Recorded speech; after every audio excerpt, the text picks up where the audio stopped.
Well, welcome to the Lamplighter. This is a podcast where we talk about all those things people tend to worry about at night. I'm your host, Dean Abbott, and I host these conversations and bring to you guests who are worth listening to, including this first one.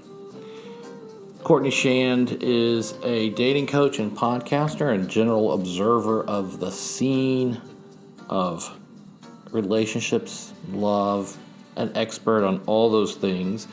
And since this is a podcast built around the things we tend to worry about at night, the things that our hearts most really long for, I thought, why not start with love?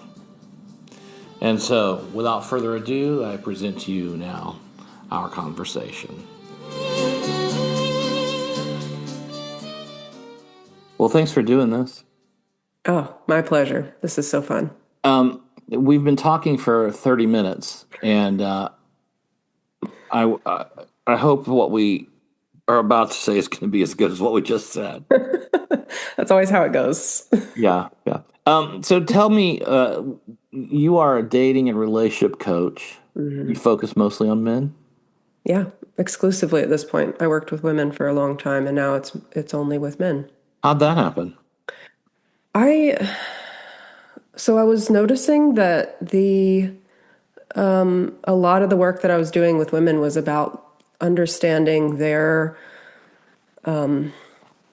really understanding how men think differently, like just giving them the idea that men are not just the opposite of you, but like the opposite and the inverse simultaneously. So you thinking, oh, if I just stood on the other side of the room, I would see it differently, isn't quite it. It's more like standing on the other side of the room and upside down. Give me an example. Well,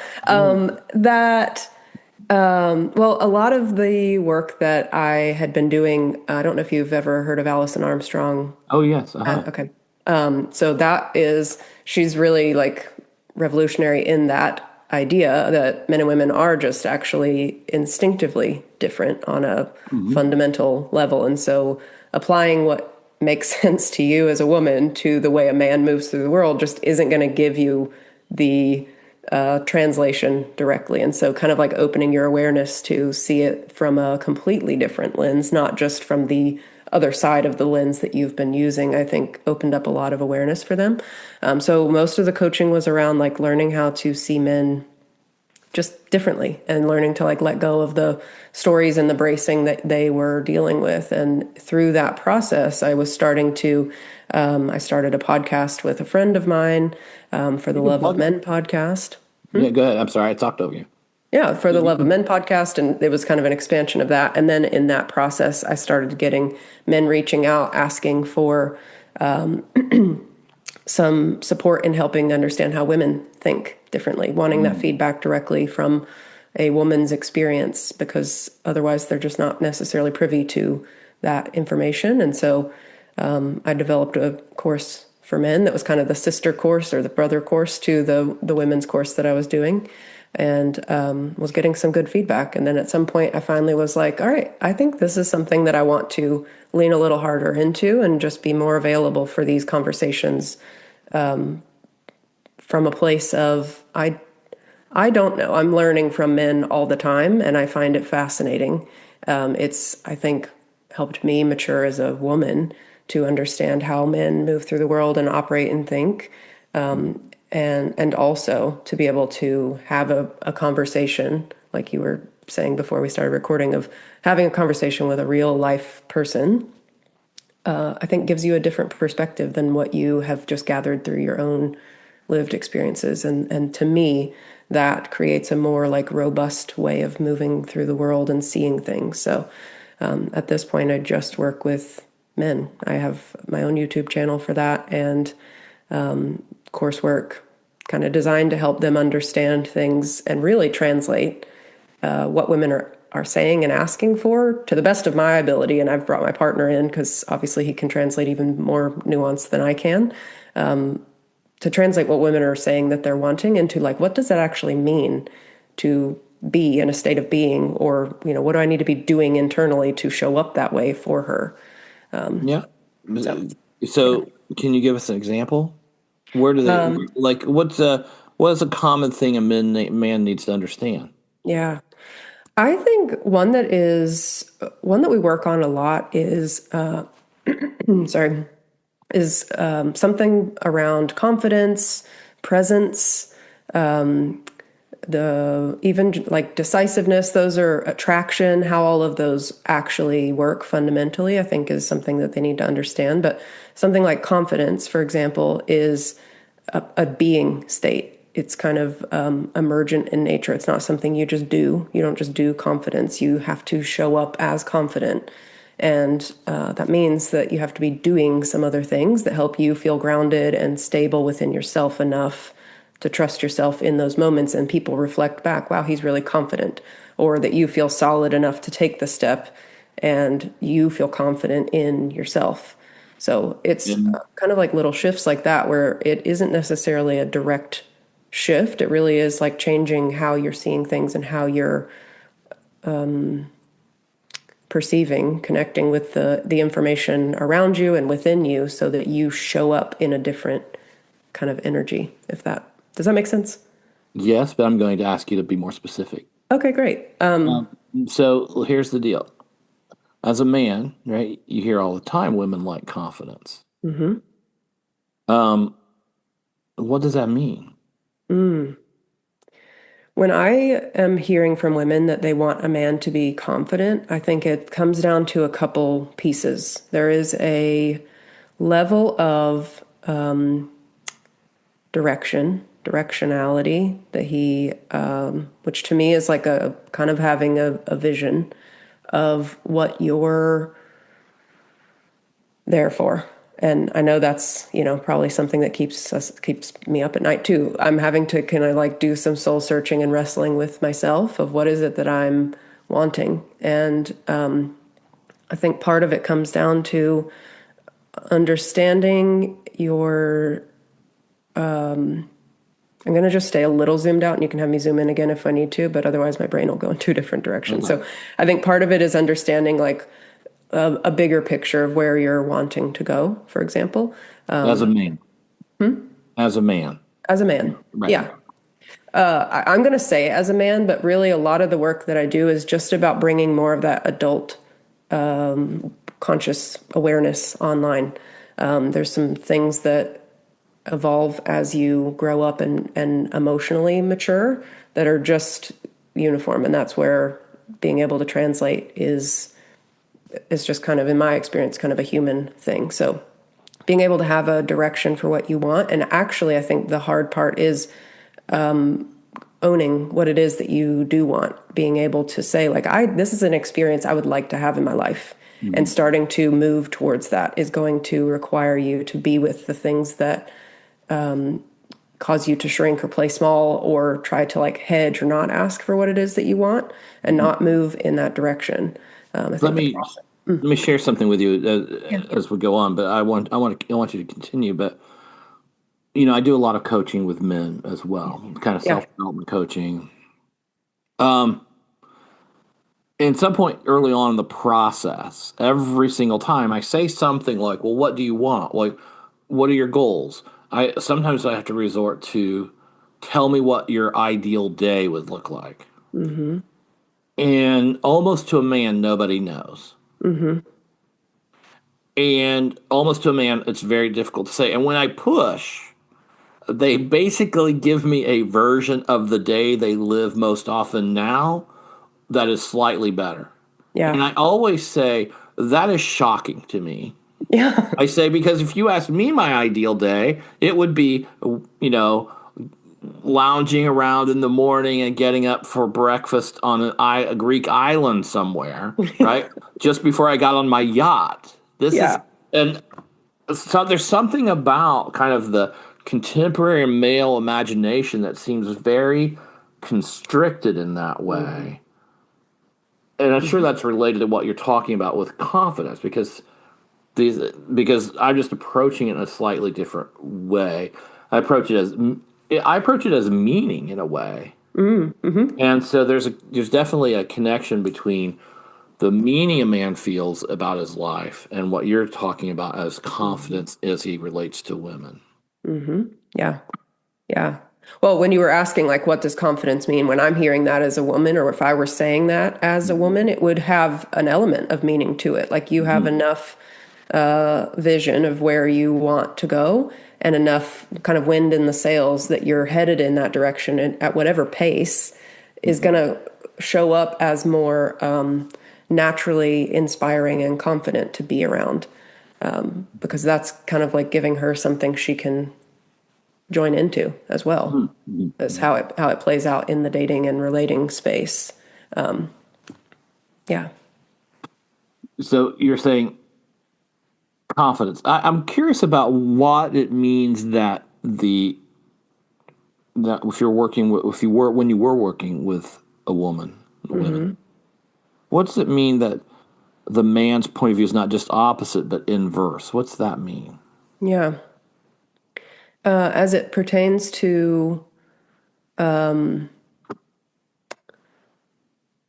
I was trying to think as it pertains to confidence, but I don't think that's kind of where that As it is. pertains to anything that's easy or useful Okay. for you to describe. Don't try to go too far into that.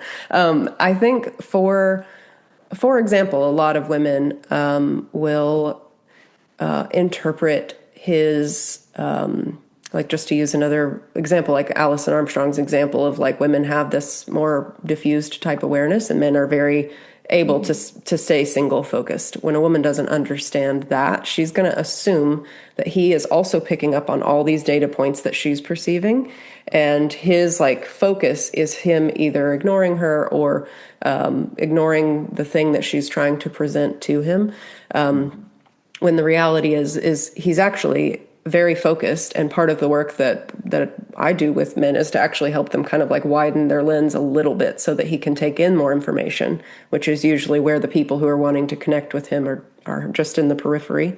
Mhm. And his ability to do that is going to open him up to a lot more connection points, which is what he's after. He just doesn't realize he's very locked into this, like, single way of thinking. So that's like one example that I see showing up in the dating space a lot, is like women will think, oh, he's ignoring me, or he's not responding to me, or he doesn't see me over here bidding for connection, when the reality is more likely that he is, like, task focused and you're not in his line of sight right now. It's the paradoxical part is that the stronger a man's vision for what he's getting up to work on every morning, the more focused he's going to be. Yeah. And Yeah. so the more attractive he is in terms of his confidence, the less aware he's going to be in terms of anything outside of his focus. Yeah. Yeah. That's interesting. I'm curious if I can ask a question back, because the way Sure. my partner and I teach it is, like, if he can open his awareness even, like, 2 degrees more open, he has this wider field to work with that she can fit within. If, Mhm. compatible partners are going to fit kind of in that same trajectory. You're Sure. probably not going to find someone that's, wanting a nomad lifestyle and you're very rooted. You're probably going to find someone that is within that, like, spectrum. And so I think having that strong vision, yes, and being able to open it just a little wider, would that include a relationship connection point? Have you heard that as your experience, or is that just? Yeah, I think the way I approach that is that um, it's very easy for men to sort of almost become over focused and their whole life gets out of balance. Yeah.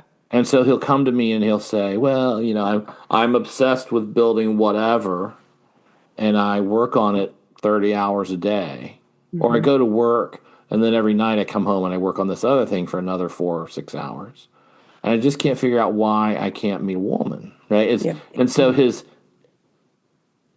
life is just essentially out of balance, and he's going to have to start kind of chopping that up a little bit to have a more sort of a more overall greater sense of satisfaction in life that he's not going to get from just a kind of monofocus.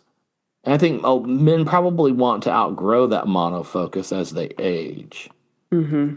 right? That's been my experience of them too. So. Probably just a wild guess, but I would assume that higher levels of testosterone probably correlate to more pinpoint levels of focus in life. And that you probably have, as a man, you probably have your highest levels of focus in your 20s and 30s. And by the time you're a grandfather, testosterone's lower, and you have your awareness is a little wider. I mean, and then because that's a time in life that men tend to reflect back. People become more emotional. Men become more emotional as they age, for example. That's just a speculation. I That's interesting because I also have a speculation and maybe a curiosity, and I don't know because I'm not a man, but I wonder how much of it is a training thing too. Like you go to the gym and you work certain muscles and you get more Ah, acuity if being able to like widen that lens or be able to connect, like kind of open, not force open, but definitely not force open, but purposely sure. open. If that is something that can be done from a place of high focus. And I don't know.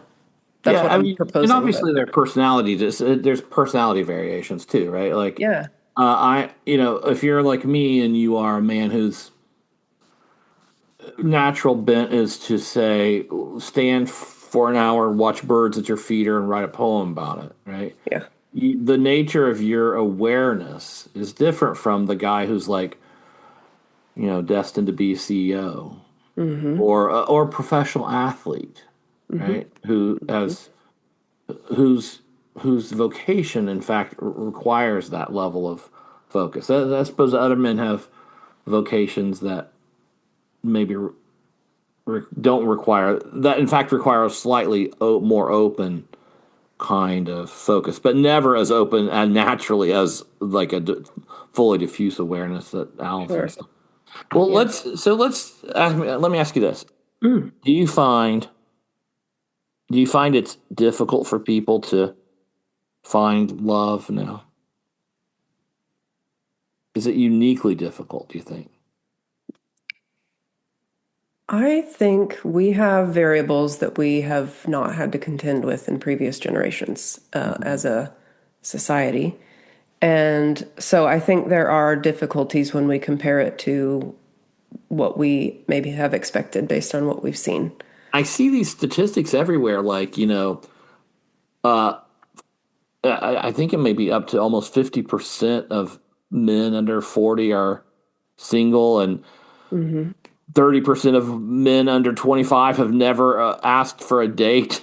Yeah. That seems to be new to me. Yeah. Any insight into what's going on there? I, and this is where I'll just own the limitation of my sample size because they're coming to me for help with dating. But I think that as far as the conversations that I'm having, Mhm. does seem to be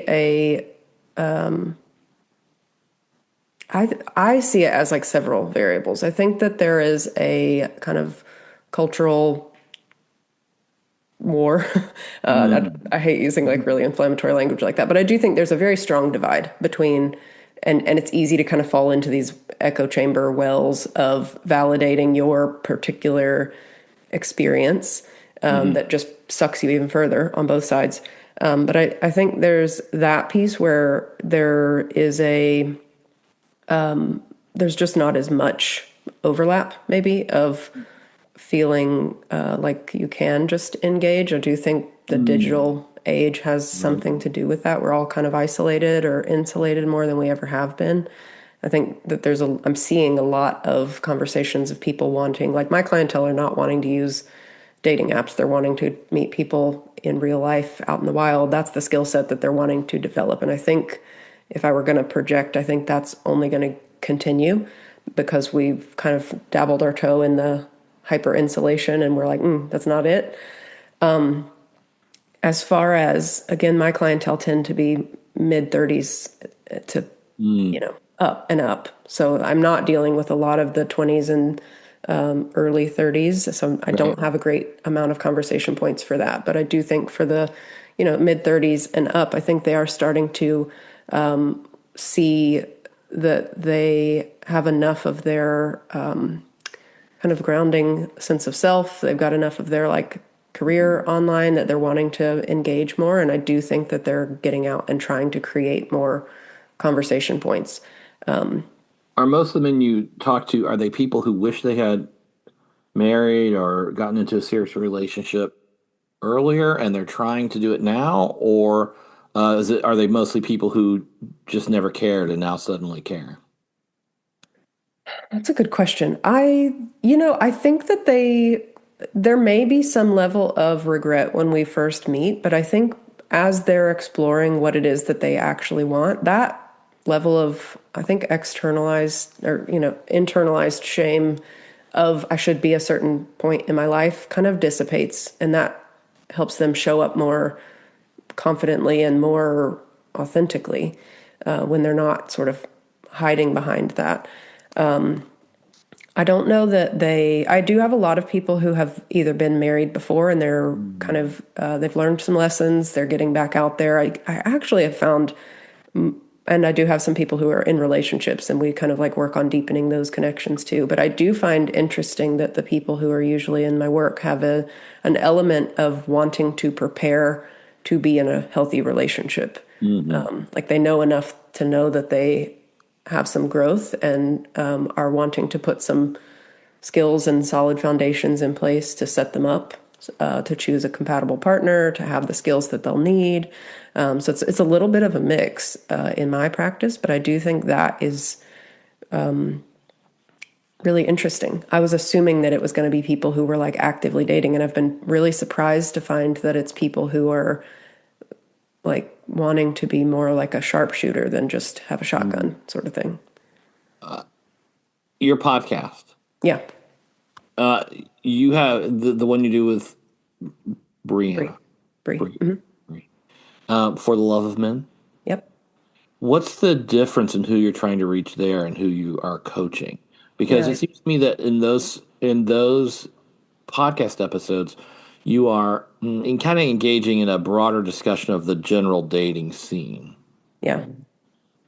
Yeah, go ahead.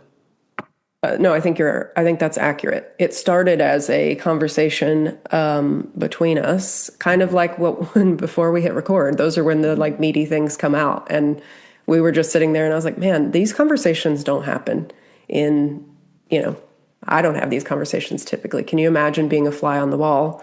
How much we would have learned 5 years ago if we had just been sitting in this kind of environment. So we just got a mic out and started recording.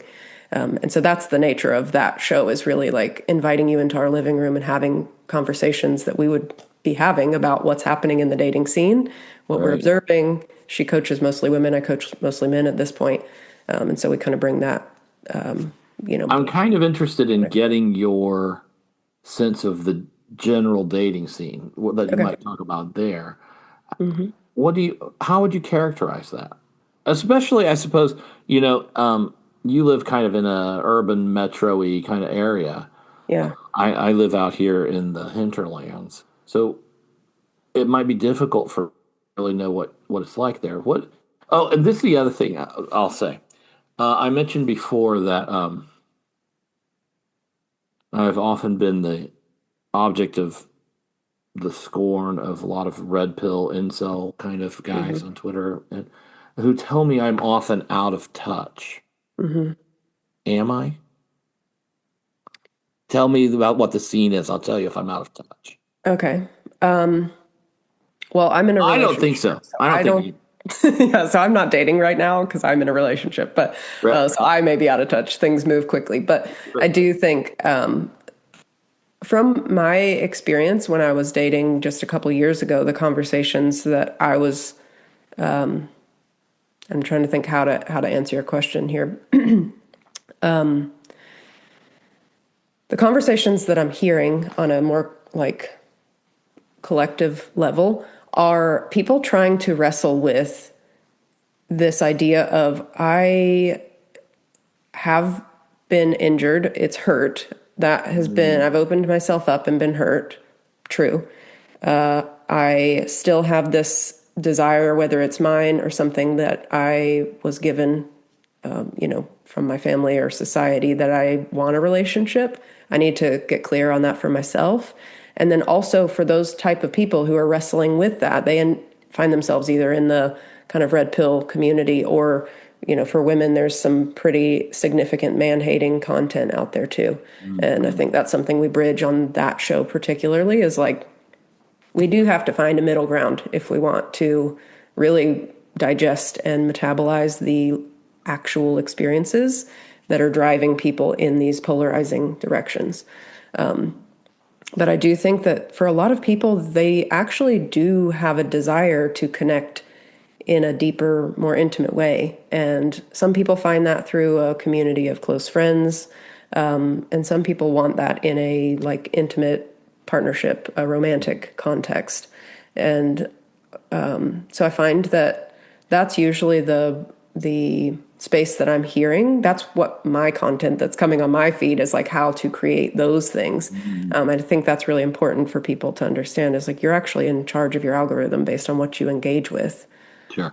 So there's a sense of agency there. Remind me of your question. I feel like I've kind of walked around. I've forgotten my question. I'm going to move on to Being out of touch. Okay. Yeah. Oh, yeah, you're out of touch. Yeah, the reason that I am out of touch, as far as I can gather, and from their point of view, is that I believe that no matter how horrible women are in the world, men as individuals still have an obligation to be adult, to develop virtue, to seek maturity, etc.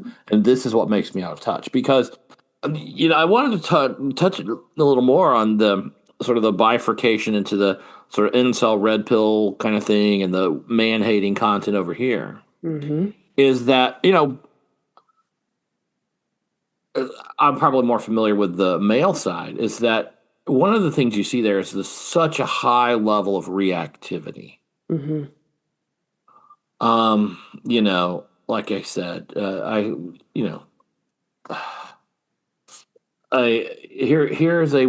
some woman gets attention on Twitter because she quit OnlyFans. Okay. Well, from this community's point of view, really, she should just go live in a hole for the rest of her life, or just die, right? And so you have all of these guys who are just like having massive reactions to women they've never even met. Yeah. So there's something in the structure of what's happening in our society that's like triggering a really deep pain for them. And somehow the fact that everyone is very online is sort of pulling men and women apart in some way. Do you have a sense of what's going on there at all? I take the stance you do of like to see people as an individual and not a collective, objective, a collective object to point at. But I do think it's really interesting that is the case. And the only thing that I can think or that I talk to people about is to get really curious of what is it poking within you that's being called forward. Because in my personal experience, that is usually my growth edge that I need to be taking more accountability of, because it is my responsibility as an adult, and it's the source of my agency. That's the thing that's going to hook me into whatever rage bait is popping up on my feed, right, when I can't be with the that edge. And it's, to me, the more often it's being kind of like poked, even though it's still a tender area, that's your area to go explore and get really, really curious and more sensitive to. It's being poked so that you will look there, not so that you can keep protecting it. And I think that is kind of the medicine for a lot of people in both sides of the conversation. Here is the sort of the stereotype I see online, and I want to talk about this because this is something probably a lot of the people who might listen to the show have experience with. So what I see is sort of this increasingly misogynistic group of guys over here on the internet, and over here what we see is women who are responding to their own hurts, and often responding to their own hurts by becoming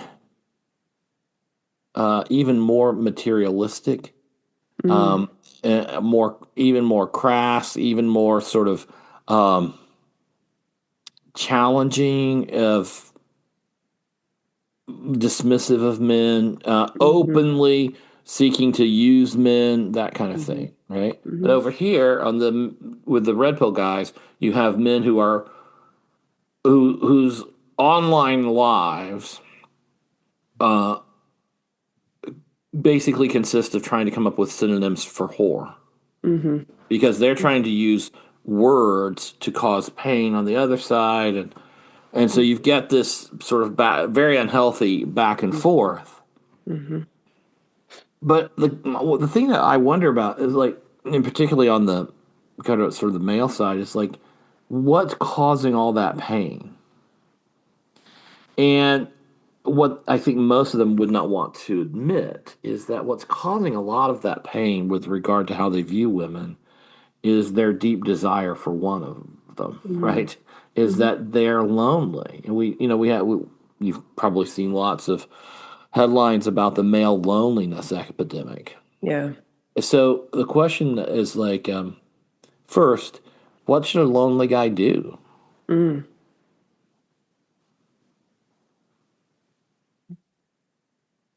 It's a really good question. I should ask a man's dating coach. Yeah. It's a good question to ask. Because what I find is that in the conversations that I'm having in more intimate spaces is it is that bracing, ironically, that is keeping them from experiencing the connection that they're after. From being confident. From being confident, from being available for connection. So much of the we have an entire group built for this because it is like I don't know how else to explain it except that the thing that they're bracing for, whether it's the rejection, the When we say bracing, you mean just like having an inner attitude that something terrible is going to happen. yes, that, and it's showing up viscerally. Mhm. And that's where I think men being disconnected from their visceral awareness is really detrimental to them because in I do a lot of nervous system work, and in the nervous system world, there's the polyvagal theory, which is kind of up for debate at the moment, but it's I think it's a really good framework in that there's a state of being in your nervous system where you're open and available for socialization, which means that you're mostly calm and neutral. Your basic needs are met. You're not in that fight or flight response all the time. But when you're in that fight or flight response all the time and you're not even aware that you're in that state, you're like redlining all the time.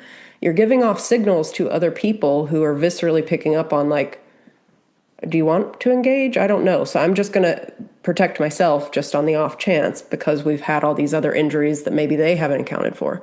So what I find is that when men can start to connect with that visceral awareness and start to bring that whole information gathering system back online, they become more aware of the ways that people are wanting to connect with them, and life starts to feel a little bit more friendly. They're not bracing. It's an ironic chicken or the egg because when we allow them to like drop that bracing experience, people naturally want to connect with them.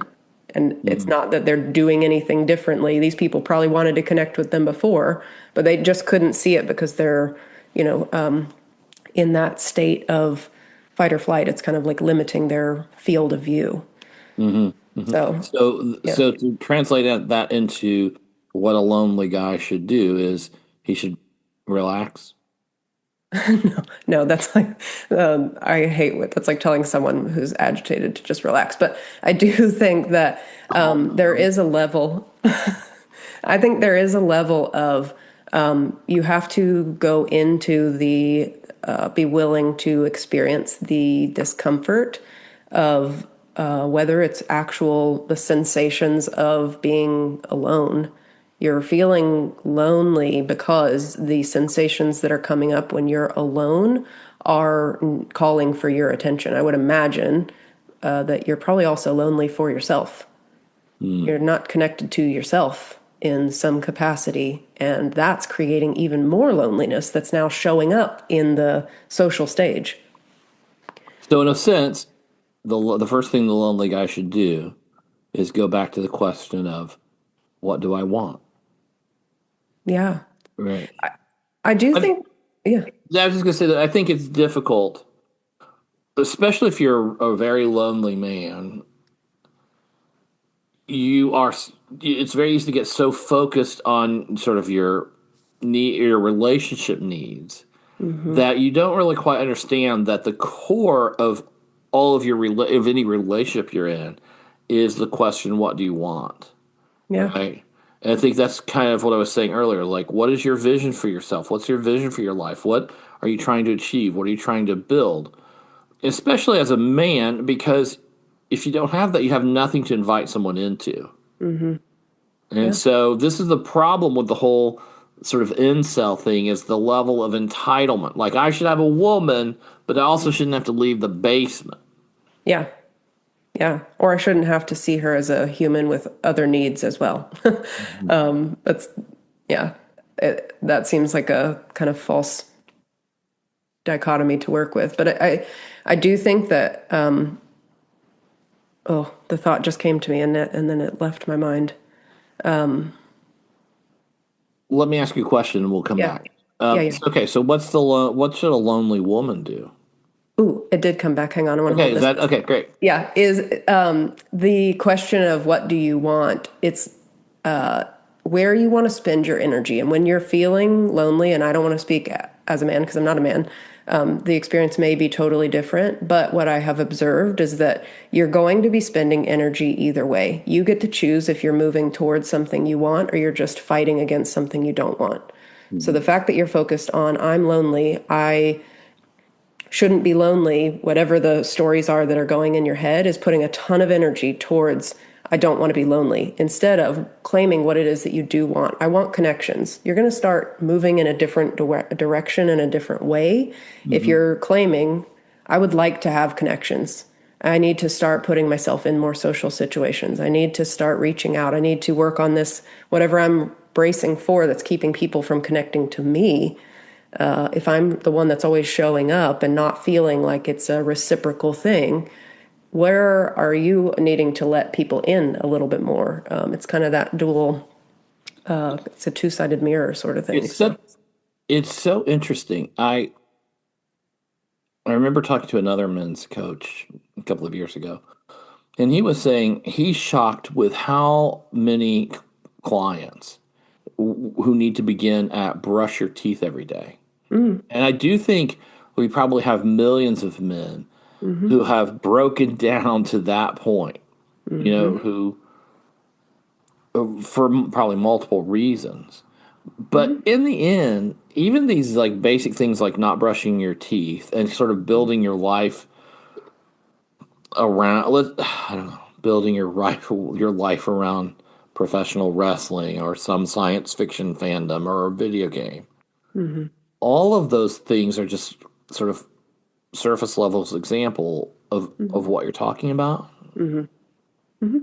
Yeah. Is all of that sort of signaling I want to keep people away somehow related to your nervous system?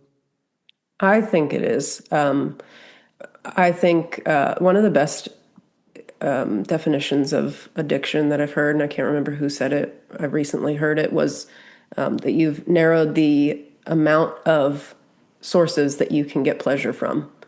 Mm, And the way out of addiction. A lot of my early training when I was early in my career as a dietitian was actually in the addiction work. I was doing a lot with the eating disorders and kind of the addiction world. And being able to like open your awareness back up to the pleasures of life, the points of connection, the ways that joy can come into your life, which feels like a huge reach when you're in that place of like, I am struggling to brush my teeth every day. And I've been there myself. So like I can speak from that, not as a man, just as a person. right. That's a rough spot. So when someone's saying like, oh, you should just be happy, you should just let people in, you should just let people love you, like I get that. Conceptually, maybe, yeah, great, but also like what that actually looks like in real life.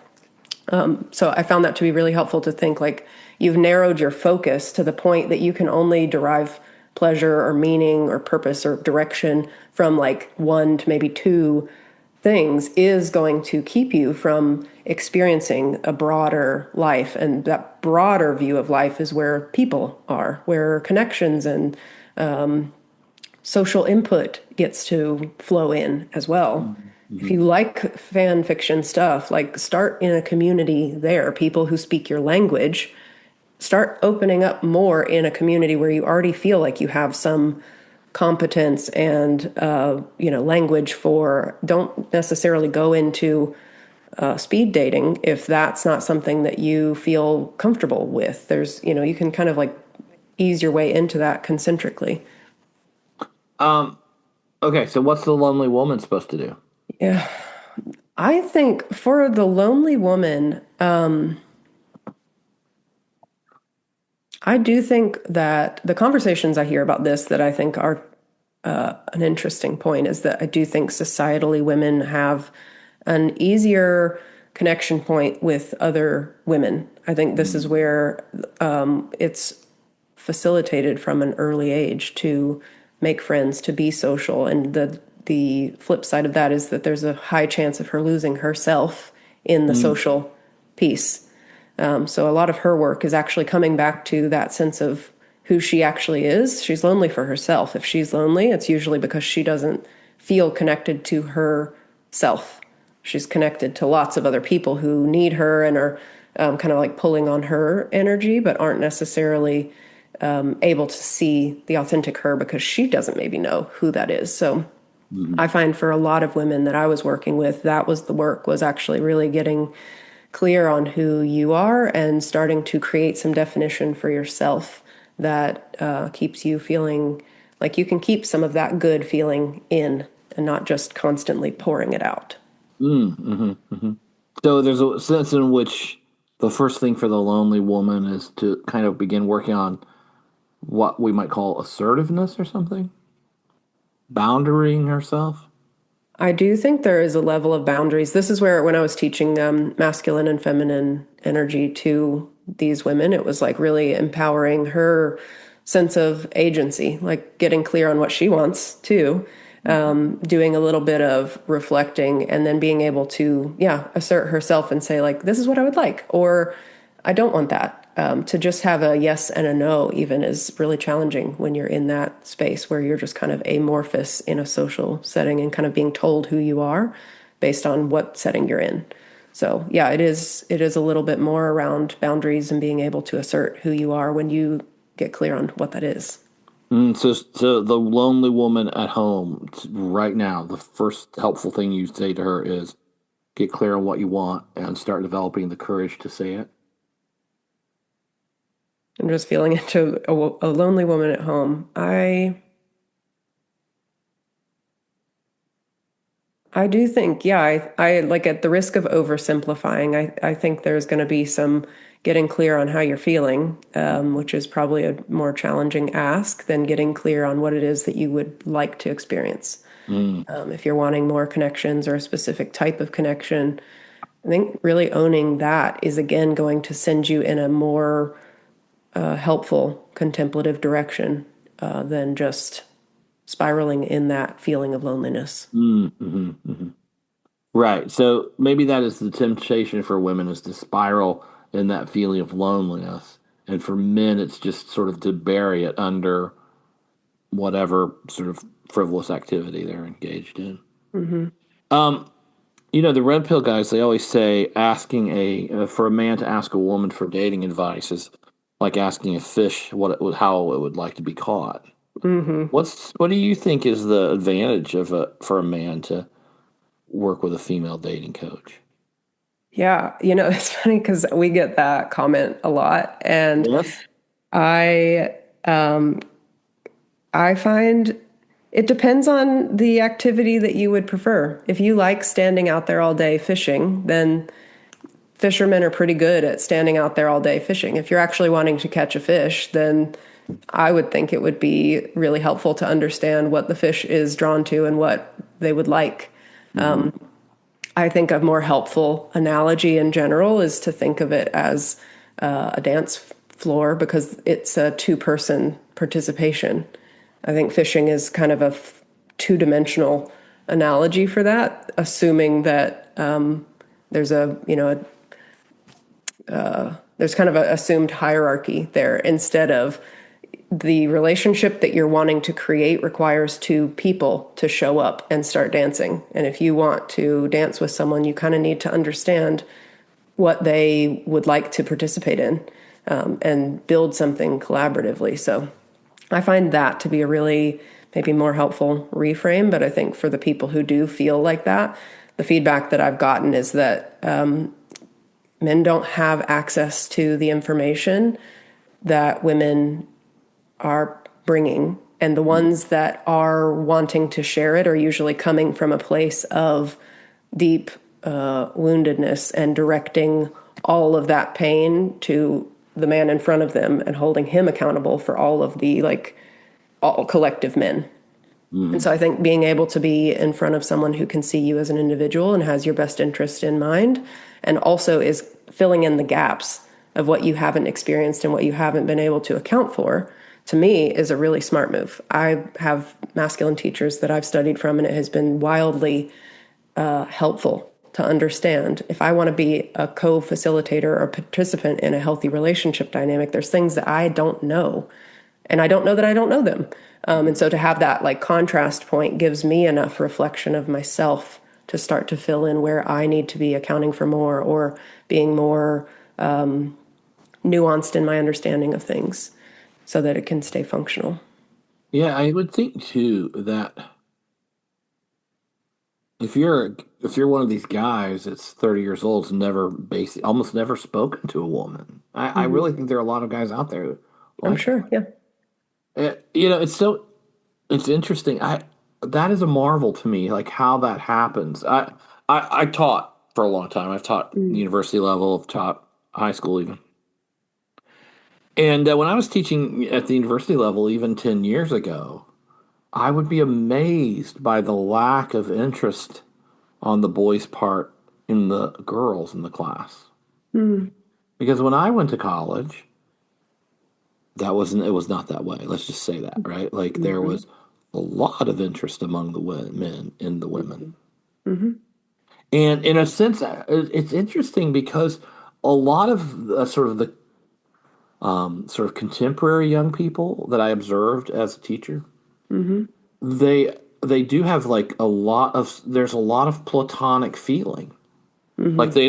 they're not necessarily um, at odds with one another. Everyone's friends, Hmm.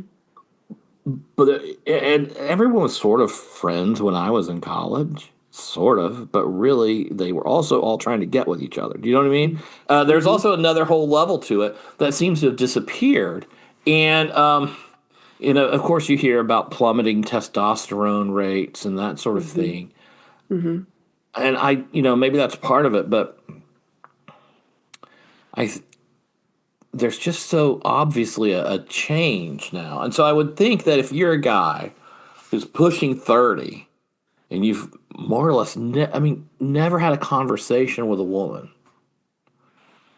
and who thinks really that just having a casual conversation with a woman, or even one where you're like making her laugh and you're getting her to start to like you or whatever, that this is somehow wrong. I think a lot of men have a sense that, you know, entertaining a woman, even casually, Hmm.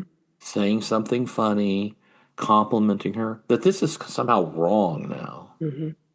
Um, I would think that maybe a female dating coach might be what you have to have. Mm. Right? Yeah. It's like I don't even know how to have a conversation. Hmm. Yeah. It's interesting because I do think there are so many micro triggers that show up in Mhm. that process of even just allowing space for a general conversation. Like much less if she starts laughing, it's gonna I deal a lot with this idea of limerence in my practice, where men get this, women, it happens to women too, but where they get this, like hyperactivation that they're calling attraction, when the reality is they're dysregulated. Like if we just look at it again from the nervous system perspective, you're dysregulated and you're associating that new feeling with her and you're calling it attraction. And then you're just going to ruminate on it over and over again.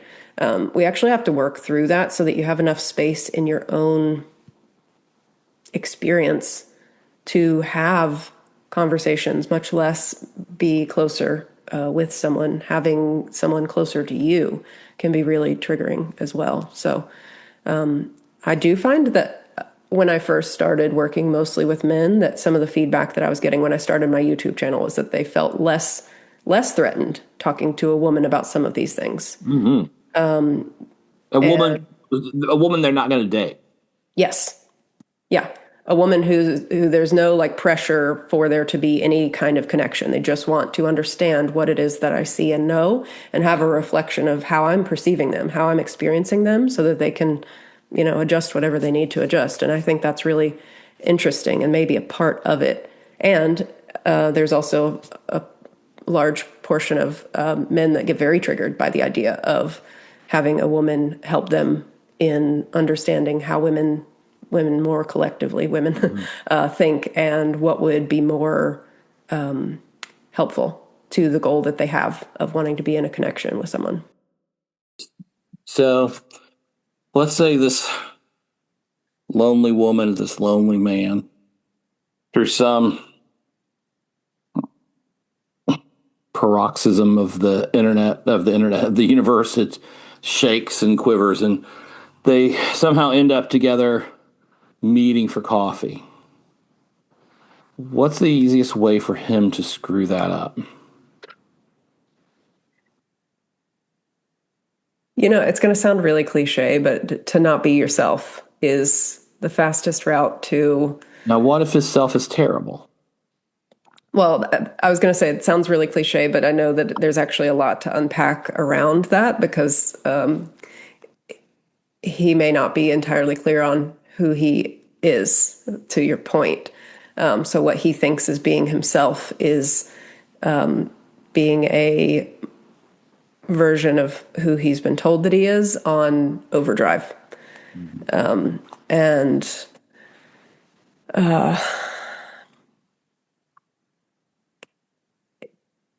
it's hard to say with just one thing, but I do find that for a lot of the men who are lonely,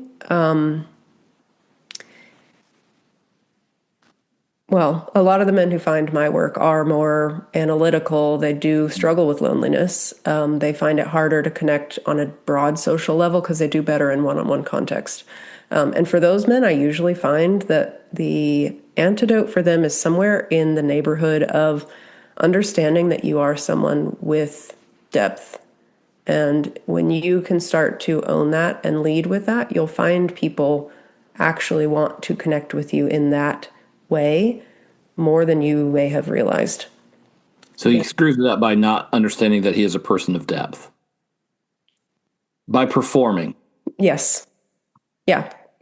Yeah, by trying to be someone that you think you need to be is going to be the fastest way to take down that plane. But I do think that there are some steps that go into that. Of being able to be comfortable at that depth is a totally different conversation. But to understand that there's nothing wrong with you, that's not the reason that you're struggling to connect with people. It's probably more likely that you've been trying to connect either in a way that feels like you've been told how to, you're kind of pretending to be someone else, or you're connecting with people who can't actually see you, in which case either way is very lonely.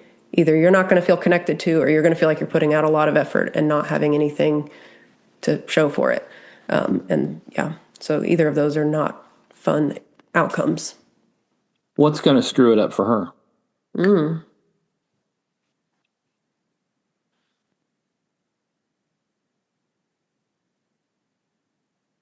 I mean, honestly, it's the same.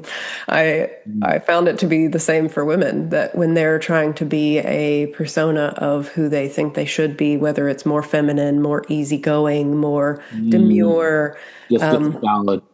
yeah, it just isn't going to go anywhere over time. And I guess it depends on what you're calling as messing up. If it's like we ruined the first date because I was honest about who I was, to me, that's a win. At Right. this stage of my development, earlier on, I would have been devastated. But if you're wanting something to last, if that's your success measure, then yeah, showing up as yourself can. So lead with the most obnoxious thing about you. I don't know if that's necessarily what I would say, but I do think that there are some things where we are afraid to create contrast. We can't hold that tension in our own experience, and therefore we won't lead with it. Right. And yet, I find in actual lived experience that those are the opportunities when I've found the most connection points, is when I can be with that contrast. Sure. Okay. So last, given the dating scene as you know it, do you have any general piece of advice for people? I one of the things that I start most people with is actually just observing reality. And by reality, I want to caveat that it's not necessarily your current reality. It would actually be more advantageous for you to look for examples of the opposite. If you're someone who is lonely and you think all women are X, Y, and Z, to just try on for size that yes, some women are like that. I think the some conversation is one of the most powerful like steps in the right direction, because you're not going to gaslight yourself into thinking that no, that's not true. All women are just wonderful, because that's not reality either. It's not this reality for men as well. We're humans, we're complex. And so to give yourself the opportunity to say some women are like that, and I'm willing to see that some women may not be like that, and go find that. That's usually the missing gap for people, but it starts with being willing to hold this idea that some are like that and some may not be, and let yourself be gathering data from a place of curiosity, not necessarily knowing that you're right, but almost like being willing to be proved wrong. Trying to prove yourself wrong, I think, is a really empowering experience. Be a scientist. Yes. Right. Yes. I treat everything like a hypothesis. That's what I tell my clients. Like, this is your working hypothesis. It has not been working for you so far. So let's try and prove it wrong and see what we find, see what actually is coming through in the data.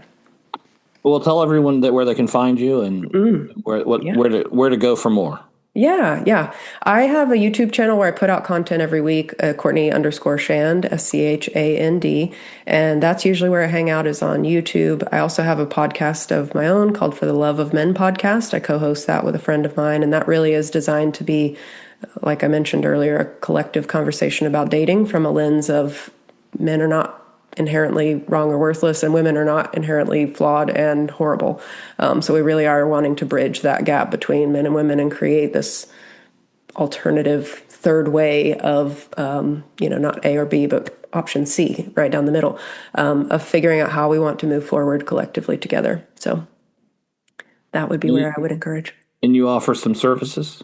I do. Yeah, I have one-on-one coaching, and I don't know when this is going out, but I do have a group that is really designed to help men connect with that visceral experience so that they can start to experience more of life, more connection with people. The feedback that I get is that the world just seems a little friendlier, and that is.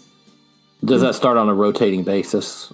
It does. We're running those all the time. The next one coming up is April 11th.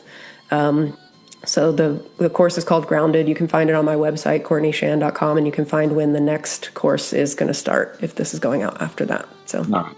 Well, thank you for doing this. yeah, thank you. This has been Great so talking. fun. Thank you. Amazing.